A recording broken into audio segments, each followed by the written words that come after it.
इन नाविकों ने 5 साल रुके, आपूर्ति जहाज मिला, लेकिन कप्तान ने तुरंत उस पर रॉकेट लॉन्चर तानने का आदेश दिया। इस जहाज ने संकेत नहीं भेजा था और दुश्मन या दोस्त नहीं पता था, इसलिए उन्हें सतर्क रहे। हालांकि ये जहाज जानबूझकर लॉन्चर सीमा के बाहर रुक गया और नहीं हिला। बुलावे पर कोई प्रतिक्रिया नहीं। कप्तान ने फैसला किया कि छोटे काले को हथियार लेकर जाकर जांच करनी चाहिए। मैंग चारों ओर देखा, कोई नहीं था, इसलिए उसने वॉकी टॉकी बंद कर दिया और चुपचाप ऊपर चढ़ गया। सावधानी से विभिन्न क्षेत्रों की जांच करने लगा। लेकिन अजीब बात यह थी कि जहाज पर लोग जैसे हवा में गायब हो गए थे, केवल उनका सामान जहाज पर रह गया था।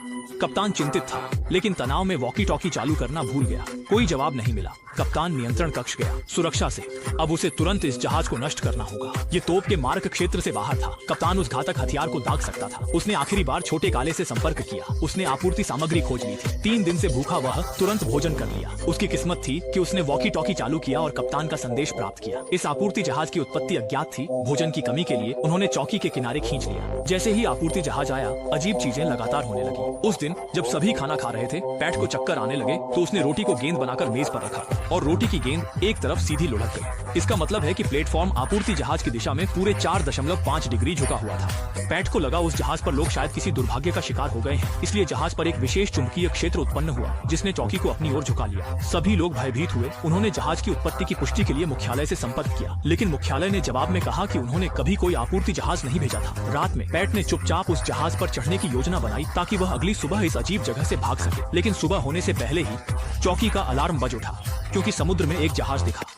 कप्तान ने रॉकेट लॉन्चर से फायर का आदेश दिया। पहचान की पुष्टि नहीं की थी। कप्तान ने फायर का आदेश दिया। जब जहाज दूर जा रही थी, कप्तान ने फायर जारी रखने को कहा। तभी उसे एहसास हुआ यह वही जहाज था जो कल ठीक किया था। कप्तान का कदम उन्हें रोकने के लिए था। मामला खुलने पर कप्तान ने पिस्तौल निकालकर धमकाया और बताया कि उसने लंगर खोला ताकि उनकी योजना नष्ट हो सके।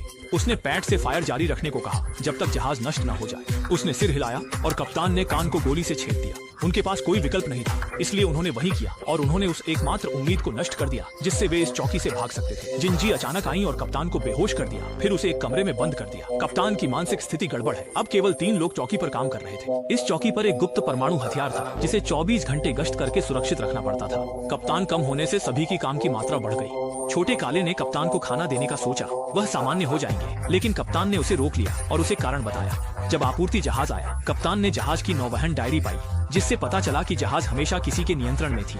लेकिन जब वे चौकी पहुंचे, उनकी नौवहन मार्ग अचानक बदल गया और डायरी ने रिकॉर्ड करना बंद कर दिया। कप्तान को शक था कि जहाज के पहुंचने से पहले किसी ने क्रू मेंबर्स को नुकसान पहुंचाया। जहाज पर कोई नहीं था और संकेत नकली था। लोग परमाणु हथियार की सुरक्षा के लिए आए थे।